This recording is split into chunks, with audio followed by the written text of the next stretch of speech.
So we'll go ahead. And want to say welcome everyone who's joining us on this Friday evening, early evening, British time at least, for this Young Greens meeting with the All-Party Parliamentary Group and Stand with Hong Kong. And very much appreciate everyone taking the time, and particularly appreciate our speaker from Stand with Hong Kong who'll be joining us shortly. Just a brief introduction, first of all, from me, and a little bit of an explanation. I guess most people probably know that I'm one of the two Green Party peers in the House of Lords. I'm also the co-chair of the All-Party Parliamentary Group in Hong Kong. And it might be worth taking a second to explain how that happened, because it was actually the first week I was in the House, and I was approached to see if I'd be interested in joining the All-Party Parliamentary Group. And my first and becoming co-chair, and my first response was, shouldn't you actually find someone who knows where to find the loos, since I still hadn't really worked that out. But it was put to me that there were several good reasons why, as the Green Party, we really should get involved with the struggle in Hong Kong. And one of those is, I think, a very powerful one. I've always sought, when I work on international affairs, to work on the issues where the UK has a particular role and particular importance. And when it comes to Hong Kong, and I know about this because I was actually a journalist in Bangkok during what's known as the Hong Kong handover, when Britain's lease on Hong Kong ended and Hong Kong and its people were handed back to China. Under the joint declaration that was supposed to create one country, two systems. Now, I'm sure many of the young Greens on this call will, as I did even at the time, find the idea of handing over a whole group of people, a whole society to someone else a rather disturbing term. And this is very much a colonial legacy and an impact of the kind of colonialism that young Greens generally so often are working against. So the UK has a particular responsibility here. But I think there's also a position to be made for us working as young Greens, in that traditionally perhaps what's happened with human rights is, of course, we can't work on every human rights issue around the world. There are so many, but we've tended to focus, and different people have focused on human rights issues where they can attack regimes, countries, groups that they want to attack for other reasons. So human rights is used as a weapon, not as a cause simply in its own right. Now, I think historically, if you go back, and this even predates my time in the Green Party, the Green Party has a long tradition of standing up for the people in Tibet, who very much suffered under Chinese domination, Chinese colonialism. But we haven't perhaps historically worked very much on Hong Kong, or indeed on the issue of the Uyghur people, the people in Xinjiang, the minority Muslim group that I recently wrote a piece about for a Green World that I'll for the European Green Journal that I'll share in the chat box shortly. But I think it's really important that we join up all these human rights issues and say we're going to fight these issues around the world, particularly where the UK has a role, and we need to make sure that we fight them without fear or favour. And lots of the people who have been championing Hong Kong have tended to be people who wanted to attack the Chinese regime, Beijing, for other reasons. And so I think it's really important we join this up and say human rights is a universal issue. Human rights are universal, and they should be joined up for everyone. And there's one final point I want to make before I hand over to the speaker, our Stand with Hong Kong speaker. And that is that the other thing that really struck me as I got involved with the issue in Hong Kong and Stand with Hong Kong and people campaigning for their rights in Hong Kong, for the rule of law, is that actually this is a movement that's very much dominated by young people.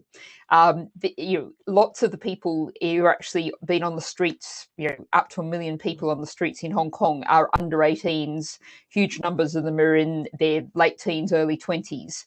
There are many of the same groups demographically who are climate strikers here in the UK, who are young Greens here in the UK. And I think there's a real argument for the young Greens to form a generational kind of solidarity, particularly with those younger campaigners. So that's a few initial thoughts from me on this. But the main point of the evening really is to make sure we get a real on-the-ground account of what's happening in Hong Kong, a little bit of the backstory, an explanation of what's happening now, where this is going and what we can do.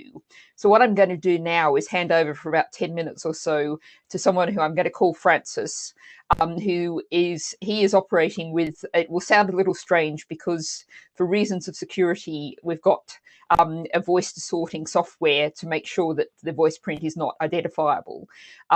So that, I've heard it, that it still all sounds fine, and I hope it'll be very clear, and I'm sure everyone's going to find it very gripping and very important. So I'll hand over to you now, Frances. Thanks very much.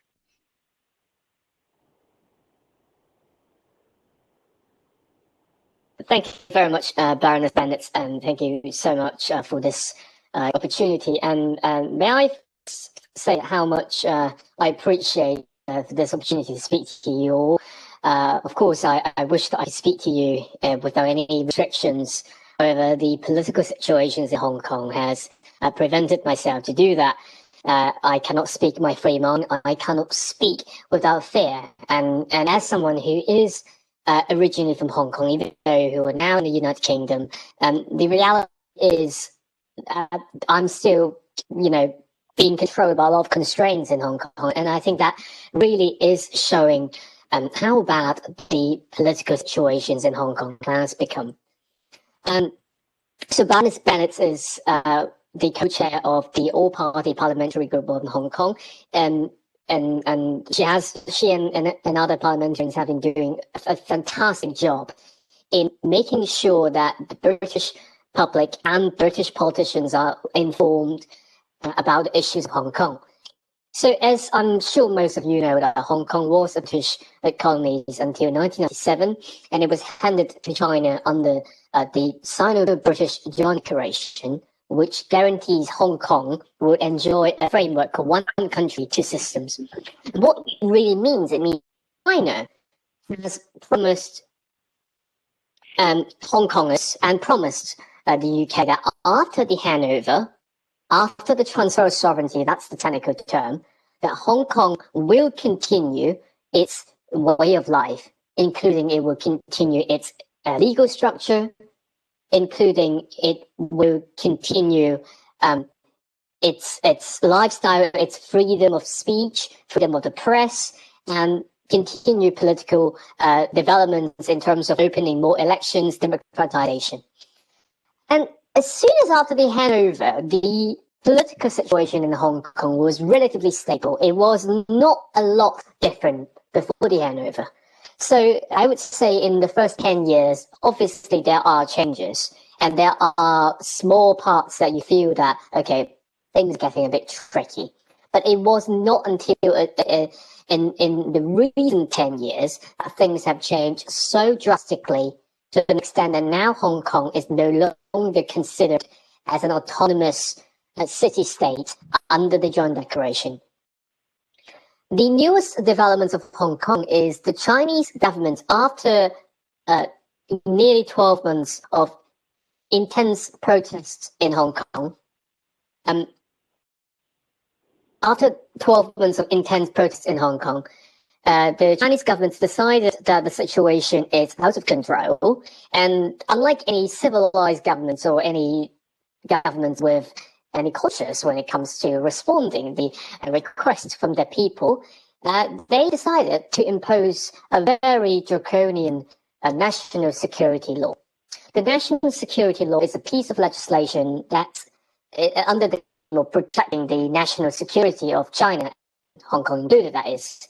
Well, naturally, when you think about national security law, you will thought, well, every country has similar laws. Of course, we can talk about how is that law going to be implemented. But most countries will have similar law that is protecting, of course, the national security, but also protecting basic freedoms.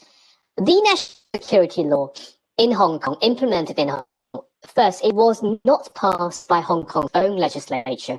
It was imposed by the Chinese National People's Congress without consent and discussions of Hong Kong's legislation. That is a direct violation of the one country, two systems, which Hong Kong enjoys legislative independence. Second, the national security law is as vague as you would imagine. It is a piece of legislation that you will find it very common in any totalitarian regimes like Iran or North Korea. It includes 4 areas: subversion, secession, including with external forces and terrorism. The first three sessions is the most ambiguous. That if people who are not familiar with how communist country function, subversion includes people who are intending to overthrow the government, or to put it more simply, anyone who's trying to obstruct the government or trying to involve any change of regime.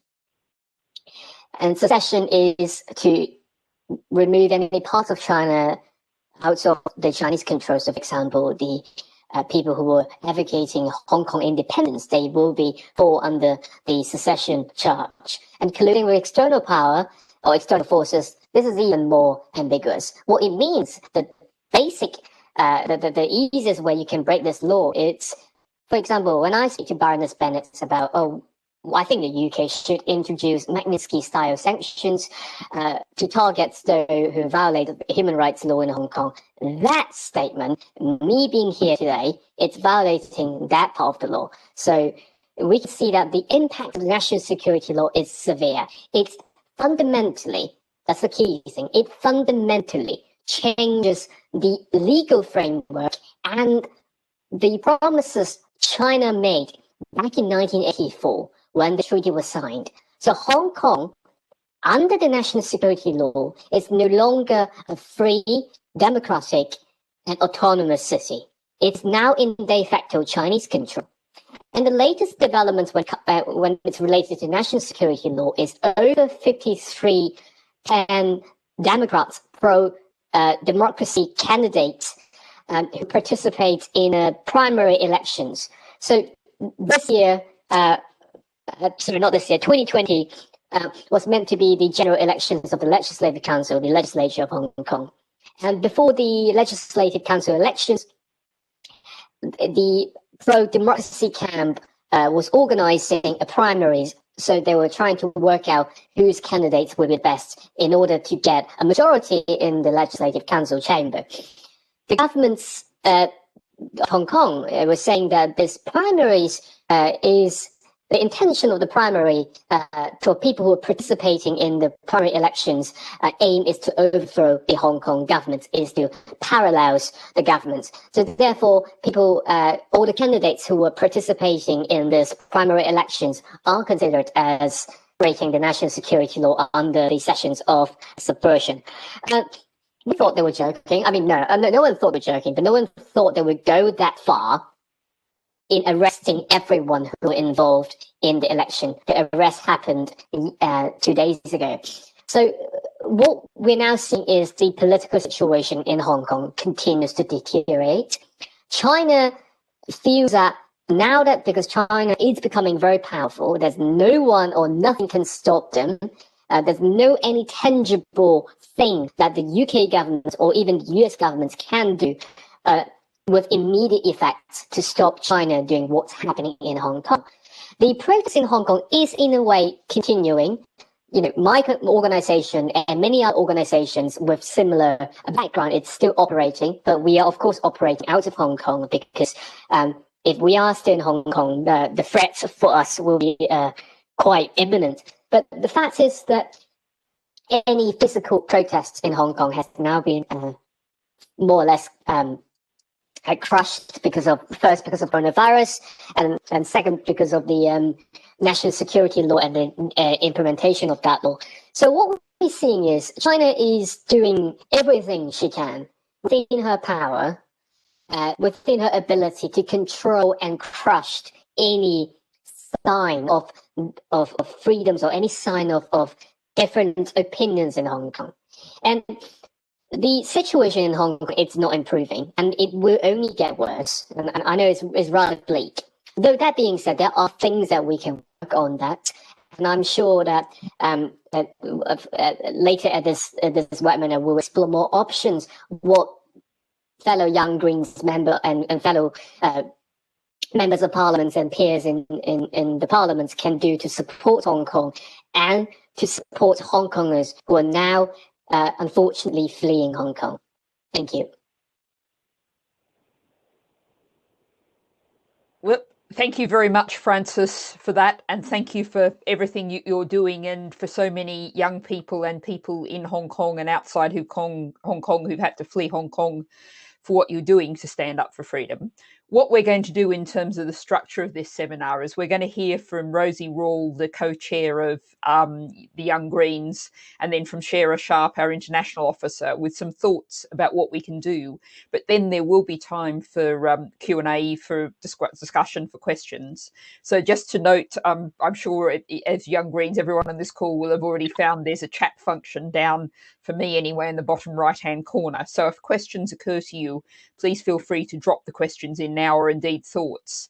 But what we'll do is we'll hear from Rosie and Sarah first. So Rosie, if I can hand over to you. Thank you so much, Natalie. Can you hear me okay? Yes. Fabulous. And thank you, Francis, for giving such a brilliant, comprehensive overview from the grassroots. It means so much to us to have you join us, so really appreciate your time. And delighted to see you all here, and thank you for joining us at a slightly different event on a new, not Zoom, WebEx, very exciting. But there are other reasons to be excited about this event too, and it is a really, as we've just heard, it's such an important time to be discussing this issue, not least also because in the last week, I'm sure many of you will have seen that 53 pro-democracy activists were wrongfully arrested in Hong Kong. Perhaps one of the biggest crackdowns since China's imposed draconian national security law that we've just heard so much about. So a really important time to be having this discussion. And also, actually, this issue is very important to me personally. Oddly enough, that my family have been living in Hong Kong for the last 8 years or so. My mum's a school teacher, and she has witnessed the kind of leadership of young people and her students in this battle, but also she's felt the increasing surveillance as a teacher, and she's witnessed the kind of increased brutality from the police as well. So it's an issue that matters to me especially, and as we've just heard, while the conditions are getting tougher in Hong Kong, we're also seeing that that threat is really important, to the point where a mass arrest might be the only one of the only forms of attack, I guess, from the Chinese state. So an important time to be continuing to grow and push forward pressure. But I'll only be brief because I'm really excited to hear from the discussion and the questions today. And mostly what this is supposed to be about is thinking about how we can form meaningful solidarity on an international scale. So I guess there are kind of three things that I'd briefly like to comment on. And the first one is just on the importance, as Natalie has said, on the importance of young people in their fight for democracy. So history has shown us that like across the world, that so many democracy movements have been led and energized by young people and students, from Tiananmen Square to the civil rights movement in the USA to the top of the Eastern Bloc in Eastern Europe. Pretty much all and every social movement for democracy has involved young people playing a vital role in pushing for radical change. And obviously this is so much the case in Hong Kong too. And for the last 6 years, we've watched literal teenagers. I like to call myself a young green, but these people are half my age, like standing up and leading campaigns to protect education from nationalist agendas, seeing that through to triumphs and actual U-turns in state policy, to continuing to build a movement that powered the Umbrella Revolution, and now the hundreds of thousands that have been marching on the streets and pushing back against this ongoing and growing attack on democracy in Hong Kong. And young people have still been there this whole way through, and are still there, be it sometimes scattered now, I suppose, and with conditions becoming more difficult. But young people have been at the centre, and it's important that we understand that and also understand our own power as young people in fighting for this.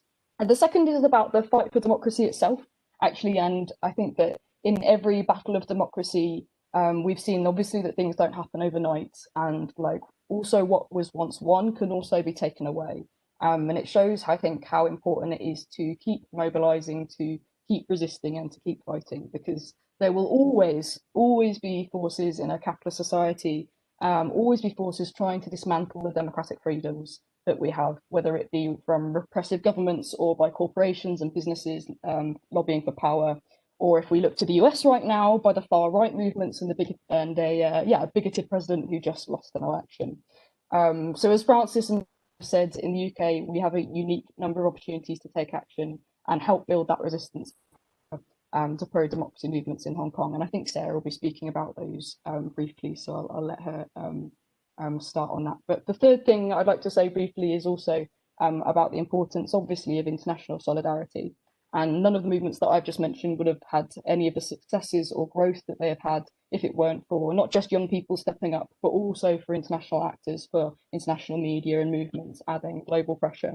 So COVID has created, I guess, a strange environment for organising, because in some ways, while we've been locked inside, it feels harder to mobilise, I think, and take action. But also in other ways, I think it's made the world feel a lot smaller. And I feel like I'm welcoming you into my literal tiny box room here now from some people from the other side of the world, and from those of you who've been joining us on our online calls recently. We have had young people, we have been able to mobilise and run international calls with Young Greens on the other side of the world, have activists join our calls just by chance, then by organising. And it's given us an opportunity to, create some really exciting connections across the world. And I think digital campaigns and communications, online calls, solidarity actions can go a really long way. So we're excited to see where we can go moving forward with this, because I think we've sort of started to hone our tools, I suppose, for doing that kind of online mass international and online mass communication, and excited to see how we can support this. The other great thing that we have is Natalie in the House of Lords leading on this, and the fact that we can be a part of what you're doing, Natalie, and support and have that connection, I think, is so important. So we're really excited to see how we can build and work with and support what you're doing, because we know it can be lonely in those chambers, I imagine. So yeah, I think that's an exciting opportunity. And the vital thing, I suppose, in general, is that this is, I guess, a starting point to building relationships with organisations that can help us understand how we can take meaningful action, and know where the pressure points are, know when the key moments are, to use our network that is fights pretty hard for a reasonably small number of people, and it can be pretty loud. So yeah, that's kind of the three things that I wanted to kind of touch on, and excited for discussion and ideas that might come forward this evening. And thank you. But I guess over to Sarah. Thank you very much, Rosie. And yes, you're absolutely right. This feels like a much more friendly and comfortable environment than the house that I was in earlier, facing up to Lord True, who's the most UKIPper, Kipper government minister you could possibly imagine. So, I'm feeling much more comfortable now than I was earlier in the day. But anyway, it's not about me, it's about Young Greens. So I'm going to, and particularly what we can do. So I'm going to hand over now to Sarah Sharp, who's the international officer, to take this down to the level of precisely what we can do. Thanks very much, Sarah. Thanks, Natalie. And can you hear me okay?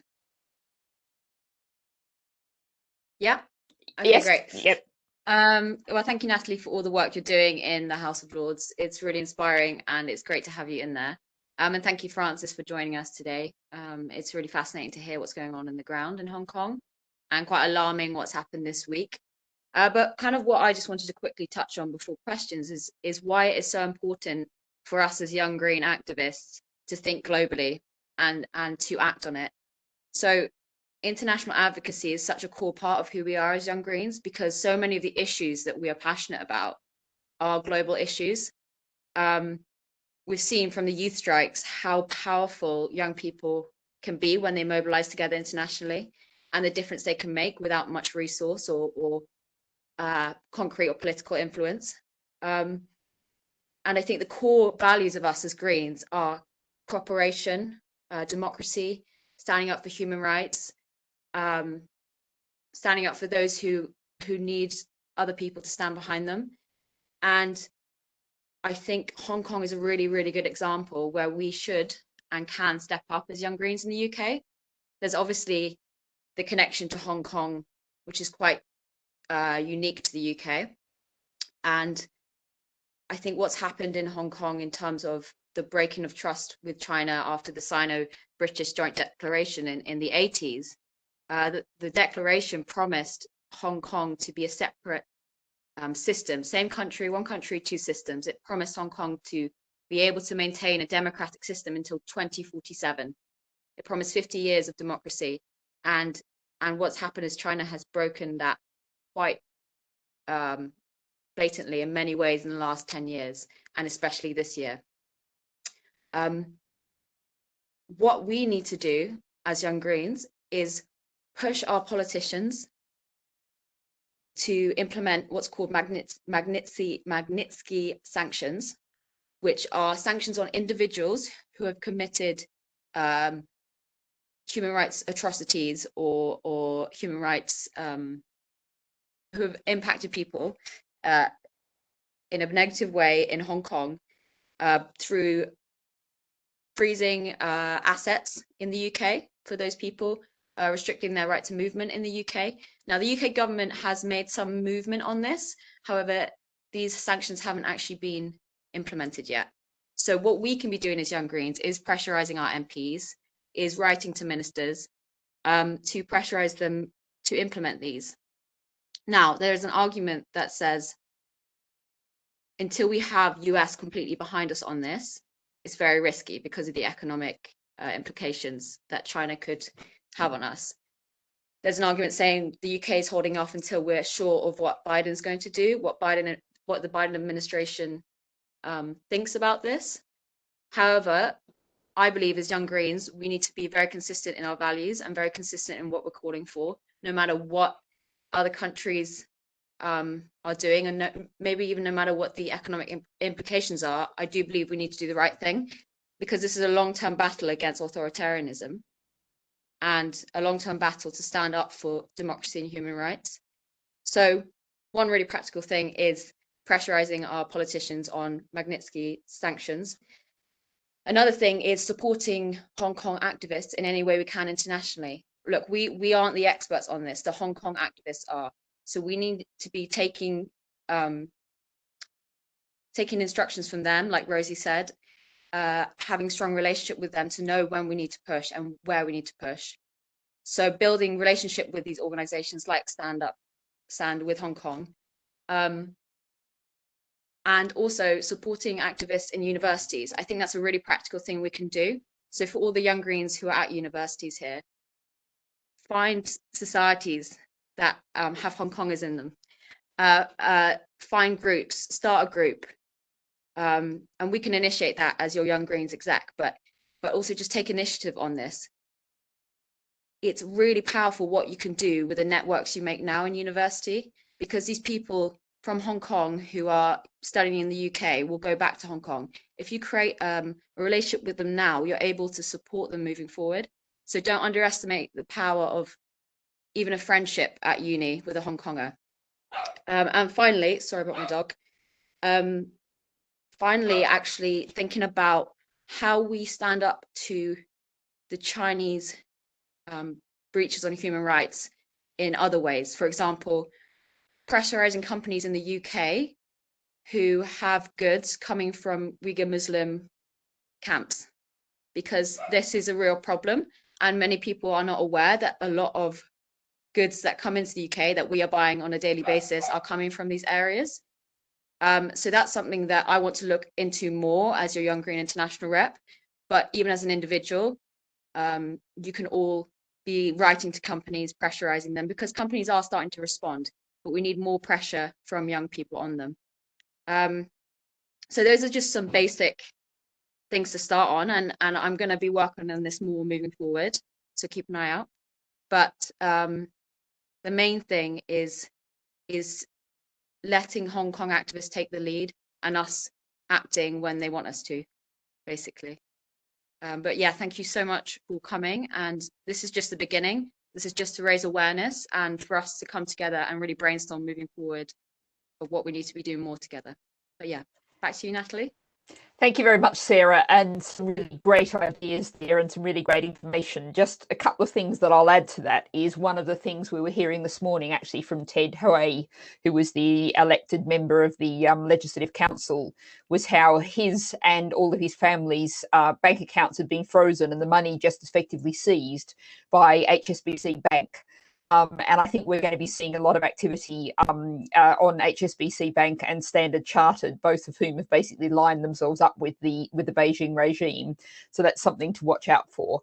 And the other thing to comment on, just on in terms of helping fellow students who are Hong Kongers in universities, is I know, for example, from Sheffield, that some of the Hong Kong students there have really suffered some abuse because, of course, some of the students at universities also are very closely aligned with Beijing. And so some Hong Kongers have come under real pressure. So just being there as a friend, as you were saying, Sarah, as a solidarity force, and being aware that people, you know, may be very vulnerable to pressures like that from home, pressures on their families, and just really being sensitive to that is something that I think is really important.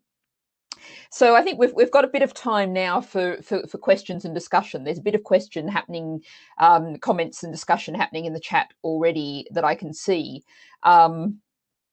But I don't know if anyone would actually like to ask a question of Francis, either Rosie or Sarah, or anyone who either waves at me or puts their hand up, or anyone can point me to it if anyone wants to ask any questions. Actually, I see a question here from Georgia about explaining what Magnitsky sanctions are. Francis, I don't know if that's something you'd like to pick up, particularly from the Hong Kong, how you see it from the Hong Kong perspective. If you'd like to do that, I'll hand over to you. Thank you very much, Baroness Bennett. Magnitsky, the reason why it's called Magnitsky, it was named after a Russian lawyer, Sergei Magnitsky. And the original idea for Magnitsky sanction was American bankers who was involved in some dealings in Russia, and obviously there was some issues with governance corruptions, and eventually his lawyer was being murdered by the Russian authorities. And when the gentleman Bill Browder, he went back to the United States, he lobbied very hard for the U.S. government to introduce a new set of sanctions regime that can target individuals who are responsible for human rights violations. So basically, it's establishing a new set of mechanism and criteria for a government to respond. And the UK has actually copied a similar legislation, and the Magnitsky-style sanction is now, it's been passed in Parliament, it's now a law. The UK has already introduced sanctions to Russia, and the next step that we are very much hoping will happen, it will be targeting Chinese officials who were responsible in human rights violations in Hong Kong. The EU has also passed a Magnitsky law. I think, consider the process of EU legislation, it will take a longer time for EU member states to implement that. So in terms of what the UK can do on Magnitsky sanctions, and I agree with Sarah and Rosie very much, the UK has a unique positions to do to help Hong Kong. Not just because of the historic connections, but on a very practical way. A lot of Hong Kong officials, including Carrie Lam, the chief executive of Hong Kong, a lot of top officials in Hong Kong have assets in the UK. A lot of their family members are British citizens. So these people, they are the real hypocrites. I mean, on one hand, they are showing their allegiance to a fascist communist Chinese regime, but on the other hand, they're putting all their assets and their families to enjoy holiday in the UK and the freedom it provides. This is very common issues when it comes to politics in Hong Kong and in China. Lots of officials are moving their assets to Western country and enjoy the freedom Western countries provide, then to use and then to abuse their own people. So Magnitsky-style sanction will be very effective if it is being implemented in the UK, but we have to look into the details. It has to be broad. It has to cover as many officials as possible. Of course, there are limitations. Of course, we have to follow due diligence, making sure that there are evidence to support each claim. But the next step that I hope everyone can rally together is to give pressure to the UK government to implement a very tough sanctions targeting Hong Kong officials. The United States has already implemented sanctions on several officials, including Carrie Lam and the chief, the chief of Hong Kong Police Force and the chief of the security departments in Hong Kong.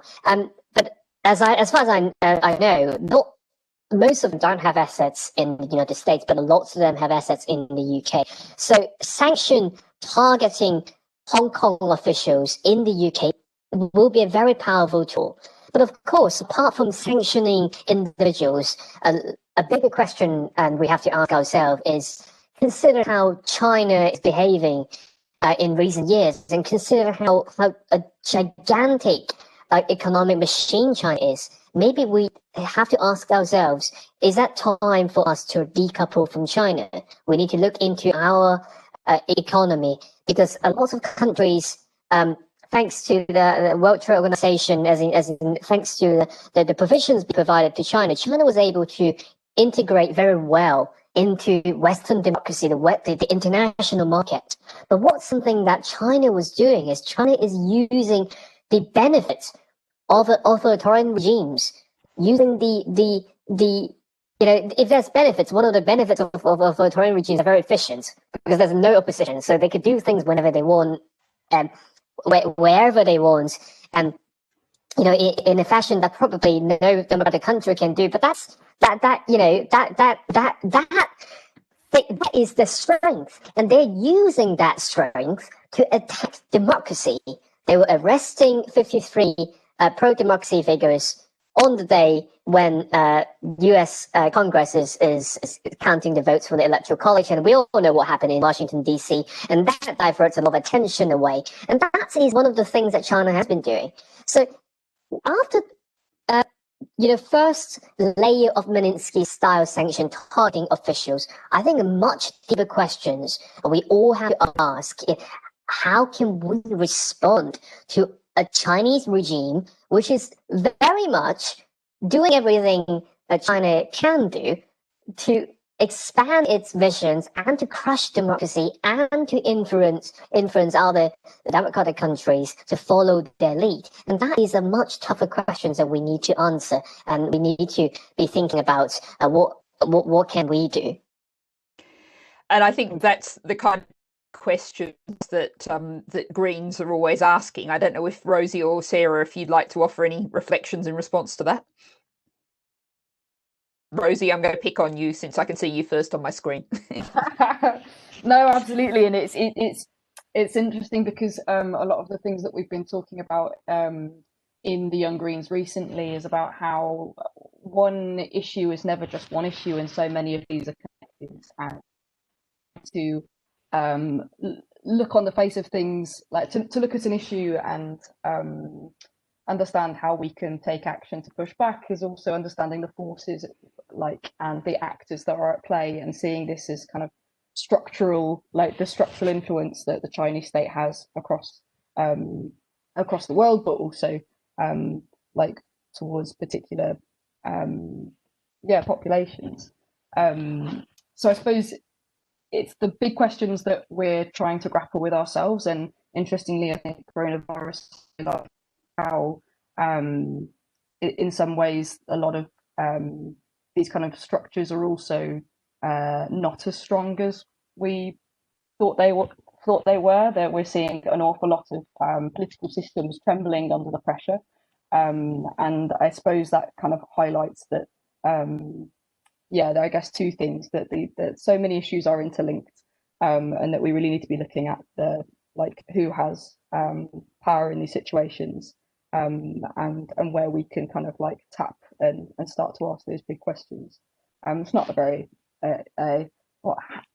useful, not a very comprehensive answer, but I think it resonates well with what we're kind of talking about, how to challenge massive structural issues that cut across so many areas of our lives. And I think perhaps, Sarah, if I can come to you, just a thought, if I can throw in. I mean, just talking about writing to MPs and that, I wonder if Young Greens might be able to just produce a kind of sample letter that might be useful for Young Greens to be able to share and share with local parties, and really get a bit of a campaign going, if that's something perhaps we could look at. And anything else you'd like to comment on what we've just been discussing? Yeah, no, absolutely. I think that's a brilliant idea, and we definitely want your help on that, to kind of understand what specific powerful things we can be calling for. Obviously these sanctions, but yeah, your help with that would be amazing. But I really want to do that in the following months, absolutely. But I just think reiterating the power of networks moving forward, especially for calling for sanctions, that the more we invest in networks now, the more powerful we are long term. And again, this is very much a long term process / fight, because China isn't going anywhere. Their influence globally isn't going anywhere. And again, it's not that Chinese influence is negative, it's that there are aspects of it that very much are growing into quite dangerous looking things. One concern I have is what's going on with the United Nations. If people are aware that China has great influence in it based on funding, but also because China has invested so much into smaller, less economically powerful countries, building ports, nuclear power stations, etc. They're quite tactical in the way they invest. They know a lot of these countries can't pay them back, so they're able to kind of have them in their pocket in a way. And so China has a huge influence globally and especially in the United Nations, because a lot of countries owe them money. And I think this is something we need to be aware of moving forward, because if our global democratic institutions are at risk, that's something I'm worried about. And I don't know what that looks like. But again, these are just starting to bring these conversations to the forefront of, we do need to be aware of these and pushing for the right things with our politicians. So tangent, but yes, Natalie, I would love to do a petition / letter, and your help. I will be reaching out for your help. Thank you. That would be absolutely fine. And I think bringing this perhaps back to the personal, something I'd like to ask Francis, and to address a sort of an issue that we haven't talked about very much, is one of the things that is really quite surprising, and I think potentially that we can use as Greens, is that the British government, without a great deal of pressure being applied and quite quickly, said that it would welcome BNO, British National Overseas Passport holders, to the UK. Now, this, of course, is a government that I'm sure all the young Greens listening to this are very aware of the hostile environment, the hideous treatment that this government has been meting out to asylum seekers, the dreadful treatment of people trying to cross the channel in rubber boats, and talk about building nets to stop them, and all sorts of utterly mad, terribly right-wing things like that. And the government basically came out and said that BNO passport holders, should be able to come to the UK. They create mechanisms, and they have created mechanisms. But Francis, if I can just really ask you, and perhaps you are a case study of this, is if you think there are going to be a lot of all Hong Kongers, but particularly young Hong Kongers, and without going into the full details, BNO passport holders are not, it had to have been when Hong Kong was over, but people may be relatives, and the government is talking about providing routes. So how do you see a situation that perhaps many young Hong Kongers will be coming to the UK? What's your perspective on that? What does it feel like? What can we be doing? What support should we be offering? And perhaps how might we be able to use that to look at the whole asylum issue more broadly? So if I can hand over to you, Francis. Thank you very much. In terms of, first, we have to recognise that we will be expecting a lot of immigrants coming to the UK in this year and possibly in the next 5 years. The government's estimation is the number will be, we're talking about probably more than 100,000 people moving to the UK in the first year, so 2021, and then the number will decrease. And I actually disagree with that number. I think in terms of the overall number, the government estimation is accurate. They're estimating about 100 to 200,000. But I believe the number will actually increase, but not decrease in the year to come, because as we all know, the political situation will continue to deteriorate in Hong Kong. Things will not improve. There's no way it will improve in any time soon. And that's just a very honest and bleak prediction. So the number will increase. And one thing it is true that normally when we think about Hong Kongers, we think about their very entrepreneurial spirit, very hardworking, and also because of the historic connections, they probably will be easier to integrate into the UK society. But one thing we all have to remember: the BNO passport is. What the BNO citizens, what it represents is across sections of Hong Kong society. Not everyone from Hong Kong is wealth, with exposed to Western culture as much as we probably think. So there will be issues when people move to the UK. There will be issues for integration. There will be issues in terms of racial tension. I think that is something I'm worried. There will be issues in pressure on housing, on schools, and we know when there a sudden increased number of immigration, there will always create tensions, whether it's very real issues when it comes to the pressures on public services, or whether it's racial hatred. I think that's something we need to be very careful, and we need to continue to monitor the situations. And I think what the Young Greens can do, I think certainly what you can do, you can mobilize in your local area and speak to your local council, speak to your local councillors to see whether the local council is aware of the possible migrations coming from Hong Kong, and particularly in university cities. For example, I know that there will be a lot of people moving to Sheffield. So I'm sure Baroness Bennett will be able to monitor the situation there. And also, I know there will be large amounts of people moving to Manchester, Liverpool, Birmingham, and across the countries far off to Edinburgh and Glasgow. I know there are also people moving to Scotland. So that's one thing. How can we support BNO people moving to the UK? Particularly, how can we help them to integrate? How can we support them? How can we prevent racial tensions happen? I think that's something that we need to work on it. And the second thing about young people, I think the time, I'm cautious of the time, so I would just quickly touch on that. The BNO passport, it's a form of British nationality, so it stopped after the handover in 1997. So people who were born between 1997, after 1997, who were between the age of 17 to 23, between the age of 18 to 23, these people, they won't be included in the scheme. Even if, unless their parents have BNO passports and they're moving with their parents. And what is the issue is we're seeing a lot of young activists from Hong Kong are within this bracket, and they're practically fleeing Hong Kong because they're facing an unprecedented political persecution from Hong Kong. But what's really is kind of the trouble right now we're facing is the UK is being very generous. The UK government is very generous, welcoming passport holders, but people who are young Hong Kongers who don't have the passport, or the parents are not moving with them, so they won't be able to benefit from the scheme.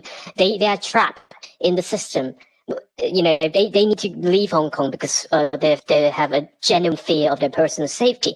But we all know the asylum systems in the UK is broken. We all know that, and also a lot of pressure, because not just people from Hong Kong, we have people coming from across the channel applying, trying to get a refugee status. So how can we address this small group of people, young activists, who is so determined and devoted to fight for freedom, but right now they're in a very vulnerable positions. They're fleeing to the UK, but there's no policy to receive them. So I think that's something that perhaps we can work on and continue to give pressure to the governments to address the issue. Thank you.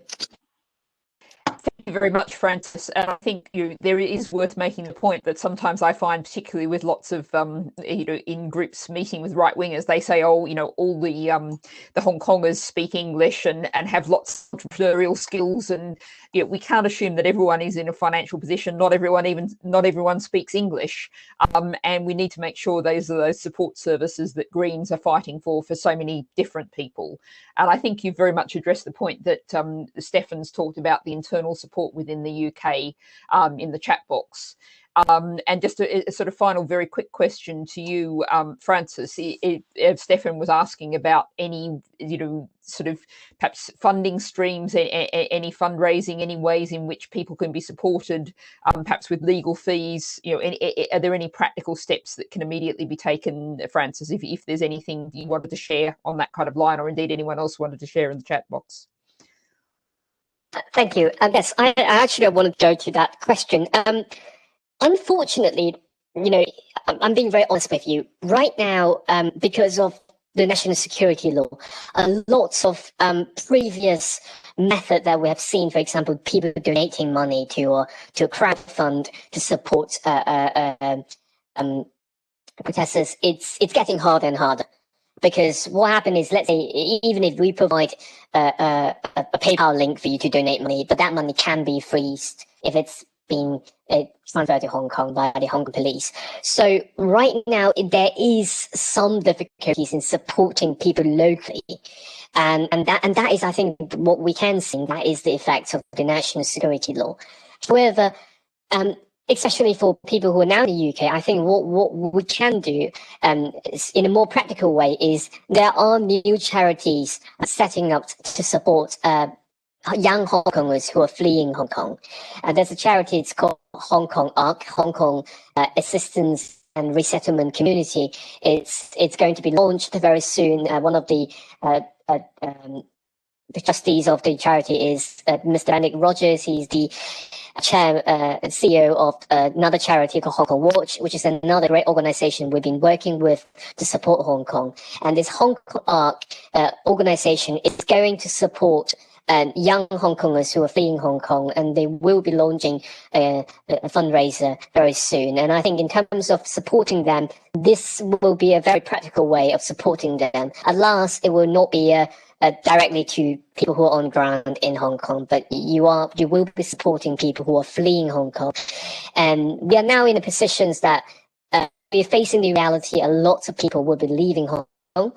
There will be an exodus. So supporting Hong Kong diaspora community in the UK will be something that my organizations and other organizations will be also focusing on, because how can we sustain solidarity campaign when the city is de facto being controlled completely by the communists? We have to start off overseas solidarity. That's a bit like the apartheid campaign. If we all persist enough, if we all support each other, show great solidarity, the regime will collapse.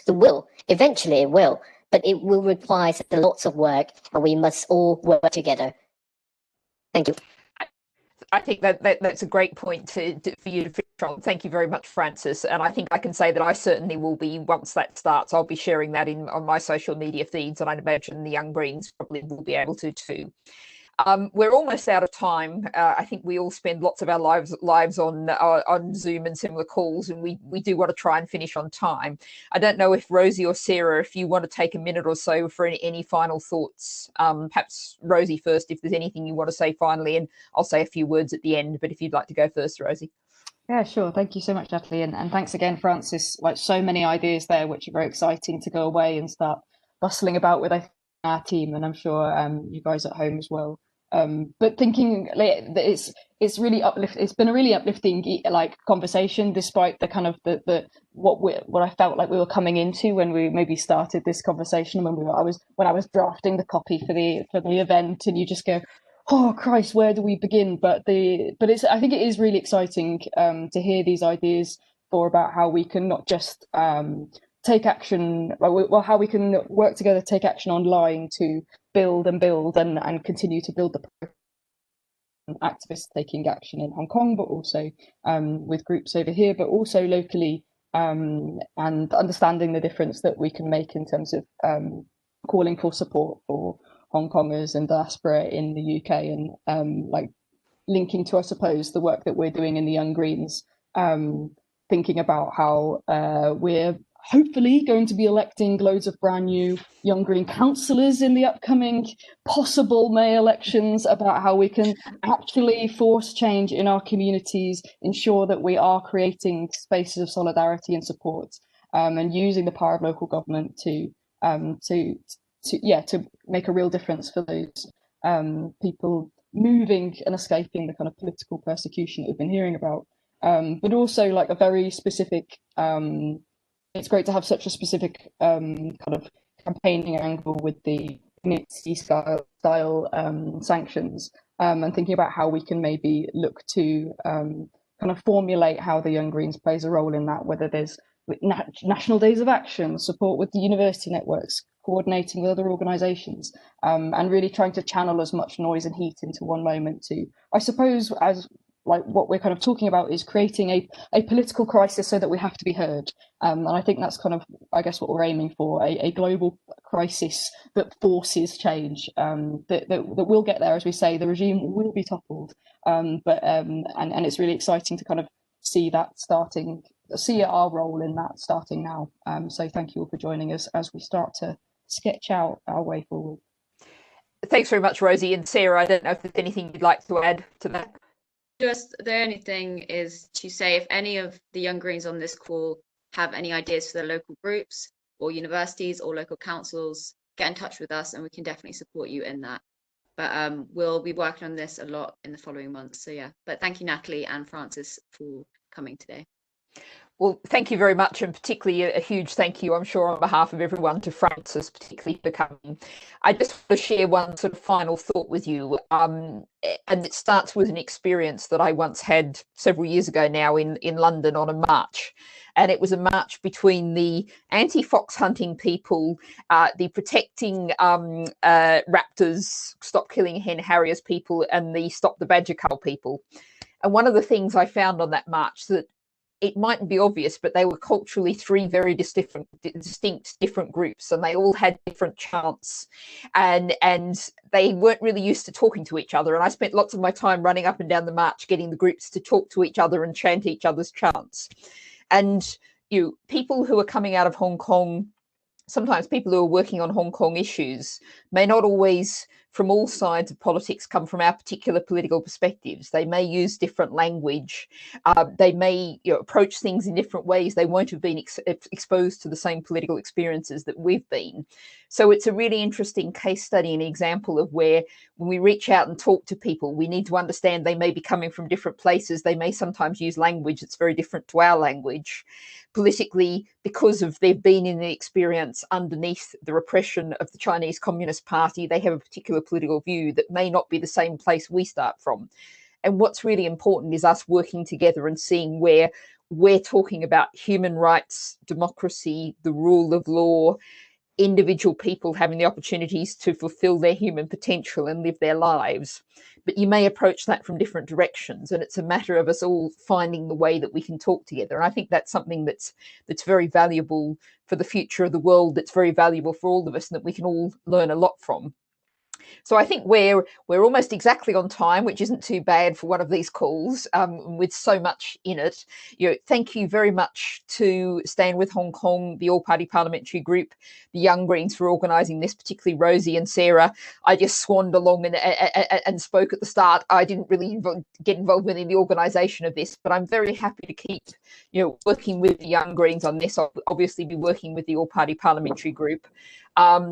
Let's all stay in touch. Let's keep working on this, and anything I can do, let me know. But in the meantime, I don't think anyone's going to be able to go out and paint the town red tonight, but have a lovely Friday evening. Stay safe, and let's all look after each other. That's perhaps a good line to finish on. Thank you very much, everybody. Thanks so much. Thank you very much. And thank you. So yeah, please do follow our social medias, and I look forward to any. If you have any ideas, any information, you can always contact us on social medias. Our DM is open on Twitter. We will try our best to respond to your questions. We have toolkits for young activists who want to participate or who want to start something. Thank you so much, and I really do appreciate this. Thank you so much. Thank you, Sarah. Thank you, Rosie. Thank you, Baroness Bennett. Thank you.